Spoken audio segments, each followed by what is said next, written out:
3, 2, 1. Get ready. Welcome back to Trace Coronas. Today we're talking about the SEC and the new rules. And the enforcement of the new rules is really the big deal. We've all been waiting, we've all been watching to see what's going to happen with the new SEC marketing rule since last year when it went into full enforcement. And we've got some answers on who's not doing it right. So Fundrise has been fined for using influencers on social media without the proper disclosures under the new marketing rule. And then the other little no-no going on is what robo-advisor Titan is got its own little beef with the SEC because they were using hypothetical performance, again, without the right disclosures. So really what this comes down to is put the right disclosures on your ads. Yeah. You can run new types of ads now, but if you're not adding that little text at the bottom, the SEC is going to be obviously unhappy with you. Going back to the Fundrise story, the SEC fined Fundrise $250,000 for paying social media influencers to promote their stuff without the proper disclosures. So question is, do you guys think that fine was enough? No, especially considering that Fundrise spent $8 million, right? Mm-hmm. Paying the influencers. It feels like not even a slap on the wrist. It's such a small fine. And $8 million that they paid is one thing, but the other side of that is the influencers, I think 66,000 new clients, I want to say, Yes. were like brought to the firm through those influencers. And so like the new revenue that they generated, quite a bit more than that 250 fine. So like in the end, they came out pretty well ahead. If you look at just like fine versus new revenue standpoint. It feels like the SEC was just pointing out, hey, here's a way to make more money.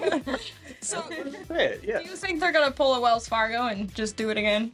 Just keep on breaking those rules? I feel like a lot of these companies, they're just like repeat violators. Yeah. So, I mean, I would hope not. I would think not. I'm sure that usually the SEC is going to have a little bit closer look on a company after they've fined them for this large of an infraction once. So I Right. think they'll button it up. So let's talk about how to do it right. How can advisors use influencer marketing right? Well, it falls on both the influencer and the advisor. They both have a responsibility there to disclose that it's an advertisement. But the advisor is going to see the bulk of the fine from the SEC. Right. So I really think it's just being familiar with the marketing rule and all the disclosures and putting it through your compliance department before you hit publish. Right. Yeah, what was Fundrise's compliance department doing? They're just Probably drinking Coronas hanging on the out. job. Yeah, and I think I read too that advisors need to have it in their contract with the influencers that the influencers will disclose, like put the disclosures in. Yeah. So that's something else to keep in mind as you're drafting those contracts. Got their liability covered. Mm-hmm. Right. And if you're an influencer and you're not sure if you should have a disclosure, ask, because you should. Okay, so let's talk about Titan Global.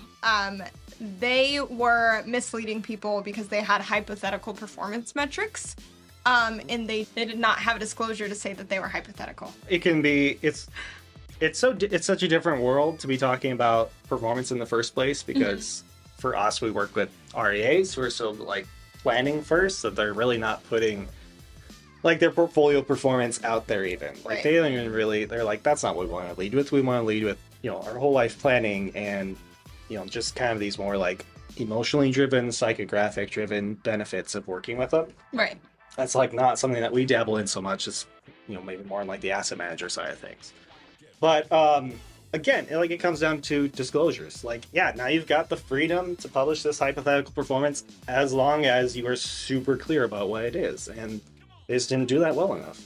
These are such big companies. It seems crazy to me that this would slip past compliance at all. I totally agree. It almost feels Intentional. Yeah, maybe. I don't know. Those are our thoughts on the SEC and the new marketing rules and getting your disclosures on your videos or images or hypothetical situations. Join us in 2 weeks and we'll be talking about conspiracy theories, probably.